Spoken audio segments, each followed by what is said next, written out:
it sent a text message saying that, do you have a picture of Swami? Can you send it to me?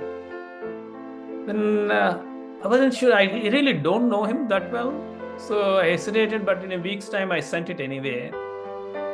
After almost a year, I met him last week, and he was telling me actually Swami appeared in his dream and told him, I'll come to your house. Yeah, I think people still get attracted to the miracles, but it's the message to me that's more important.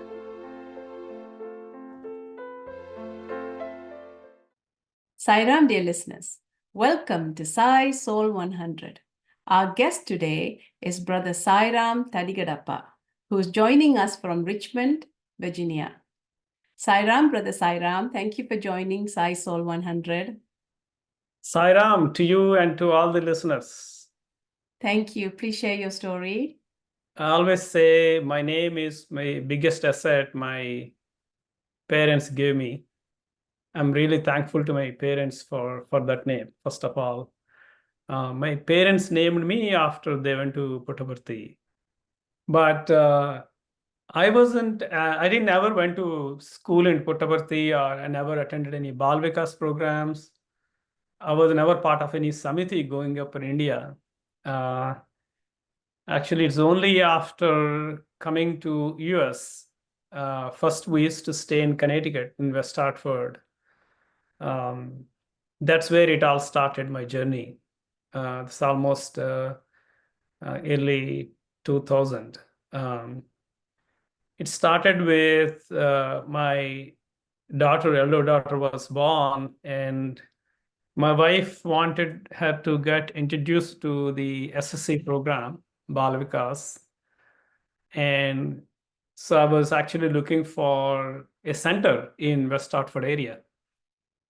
And that time, there isn't this much information available even on the internet.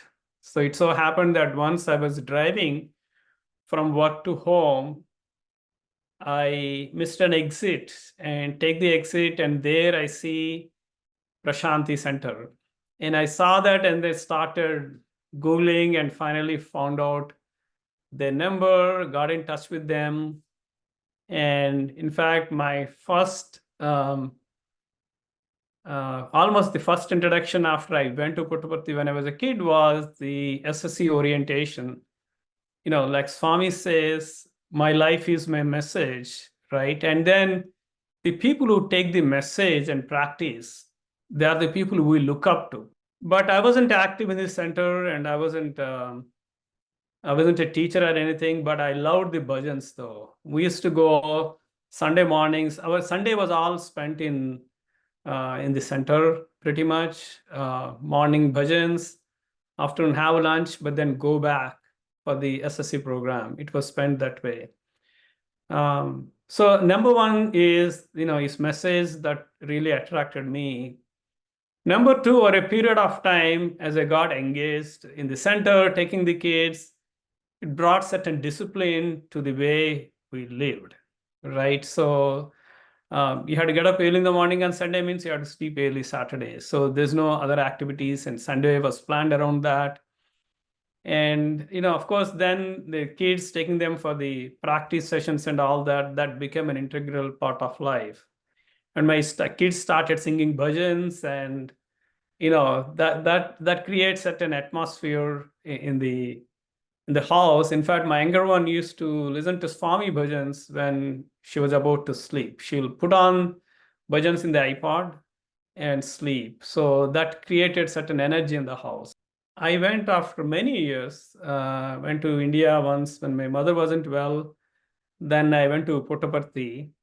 And the second point after, what I want to say is, you see the message, you get attracted to it. And Swami always says, if you take one step, I take 10 steps. That's really true in my case. I went to Puttaparthi, and this is an interesting coincidence or Sai incidence I would narrate. I get down at the Bangalore airport, and, then while going, I got to know the driver very well, and he's very reliable. I was thinking in my mind, next day morning, my plan was to go to Tirupati from Puttaparthi. Hope the same driver comes, maybe I can take the same car and go to Tirupati. So I just thought, I left it there. Next day morning, bhajans are over, darshan, Swami's darshan was over. And then I was taking my bags and coming out, and near the canteen, I see the same driver actually. And he said, okay, I said, hey, can you come to Puttaparthi? I said, I wasn't prepared for it, but I can come with you. And I went with him. Swami just took care of it, right? So including arranging the driver and everything. And so I could go to Tirupati, and how I got the darshan is a different story.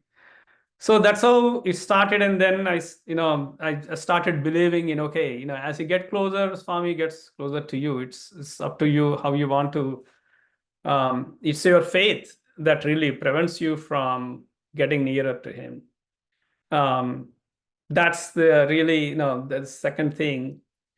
The third one is actually, the third phase is really once I started getting active in the center as an officer and helping. One thing I really recommend to listeners is, if you ever get an opportunity to serve in the Sai organization in any capacity, any service, it is worth it. Highly recommend. The reason is, in the process of doing that, you learn so much. He teaches you so much that will help you in all walks of life. Always had a doubt whether the human values that we teach in SSC, are they really applicable? Are they practical, right? Outside the society or at work. But the more and more I learn, actually, we can really implement. Swami showed you can implement, right? If you read his story. And as I started practicing them, I'm not perfect, to be honest. I'm not saying I practice the values as much as I should, but actually they are really implementable. And there's a lot of value in living by those values, so, but that's a long journey to get there. But of course, of all the values, truth is the most difficult one to practice. Right. So, I try to keep that in mind, and, that helped me a lot. But then last year, that's the third quote about Swami, I'm with you, around you, above you, so it's everywhere. But can you believe that? Is it possible? Right? That's never had that experience of, how do you see God everywhere? How do you see Swami everywhere? And these experiences I'm narrating, they are completely personal and very, very recent, right? So I think last year you suggested that I do a workshop on seeing God everywhere with a brother from Pittsburgh, and we did the workshop. And that was an interesting experience as we prepared and put the material together. I started having a new set of experiences. I will narrate a few. This July, I went to India, on a work trip. I get down in Bangalore, and then I took a cab, and so to go to work. And then the other thing is the discipline I'm talking about. Swami makes sure you don't deviate from certain practices you are trying to implement. And I have the habit of chanting Rudram every day in the morning, but when I travel, I don't, right? For some reason or other, I just ignore it. But then, because I was sitting in the car, he's a Swami devotee, I said, okay, it's a long, Bangalore takes time to go anywhere. So I said, okay, let me chant Rudram. And I chanted Rudram. Day one, I stop at by the time I finish Rudram, it stops at a temple. And he says, okay, sir, there's a temple here. You can have darshan. It's Shiva temple. Have darshan, and then we proceed. Next day, same thing. At a different time, slightly delayed, we start. And I start chanting Rudram. I finish Rudram, it will stop at the exact, he will stop at the exact Shiva temple, have darshan again. We proceed. And you can't believe, day 3 and day 4 also it happened the same way. So throughout the week it was happening. That no matter what time I start, how bad the traffic is, by the time I complete Rudram, I'll have darshan and go. Where Swami is saying, if you chant Rudram, I'm there, right? You will see me. But you need to do that. You need to take that step, right? So then I really started, talking about the discipline that I mentioned before, how you should make an integral part of your life. Swami has a way to teach you. When you want something with Swami, it happens to you, right? It's like sometimes people miss the physical form, and they look here and there for Swami. Actually, they don't realize Swami is everywhere. It could be with the wife who makes coffee for you in the morning, or it could be your son or daughter, who may not like your idea, who may say something different to you, or it could be your boss, who may give you a strong negative feedback. And I think this is how Swami trying to coach you around you, right? You don't have to look elsewhere, just look around you. And in fact, to 2017 India trip, similar experience. It was an amazing experience. I was there for a month, and I never wanted to miss bhajans on Sundays. So one day, I went to a event at my relative's place, and then that evening I thought, okay, this Sunday I'm going to miss bhajans. But it so happened a lot of kids gathered at my relative's place, and they suddenly started singing bhajans, Sai bhajan. So evening, we had a very good satsang. The Sunday was over. Next Sunday, I thought, what's going to happen? So let us see. I went to Arunachalam. On the way back, I came to Chennai, and then that was December. The music festival was going on. I was looking for the school where there is a concert going on. I was going around. I couldn't locate. Interestingly, there's a popular school. I don't know why. And the car stopped to find out where the school is. They wanted to ask someone. I look up. Actually, there's a Samiti, Sai Samiti there. And I go in. Within 5 minutes, they started bhajans. So I had, got a chance to attend bhajans that weekend also. The next weekend, I was in Bombay. My mother was there with my brother, and then I go there. And Bombay, I never went to Dharmakshetra. And that weekend, I said, okay, evening I was free, let me go there. And I go there and I attend bhajans there. And that was Guru Gobind Singh's birthday, and they were doing something. And they said, I came all the way. I want to get an opportunity to do some seva here.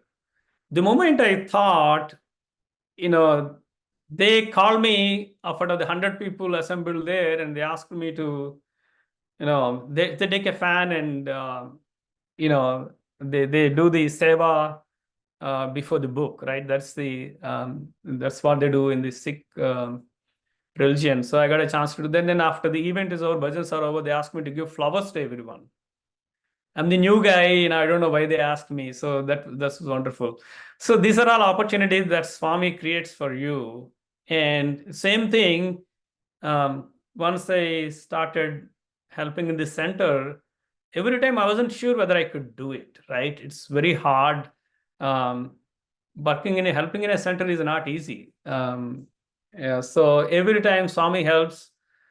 Last 2 years, I was the SSC coordinator, and this year I was so busy at work, I thought maybe I can't help. It's going to be very hard. Then one of the brothers who went to India, he came back and he took the role of SSC coordinator, and I could still be a group leader. I'm helping. So the moment you take one step, you will be unsure whether you could help the center. You could be Swami's servant, but you have to take the first step, and Swami creates the environment for you. So that you could do what he wants you to do. Ultimately, we are all his instruments. I just wanted to share that experience. And one interesting experience, it happened actually last week. Last year my wife and I went actually to Puttaparthi. We got 3 pictures of Swami. And 2 I kept in home. One I said, okay, if someone from the center wants, I can give it to them.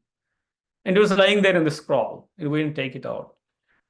All of a sudden, one of my friends, colleagues in Chicago, he doesn't even know that I'm a Sai devotee. Of course, from my name, maybe he would have guessed I could be.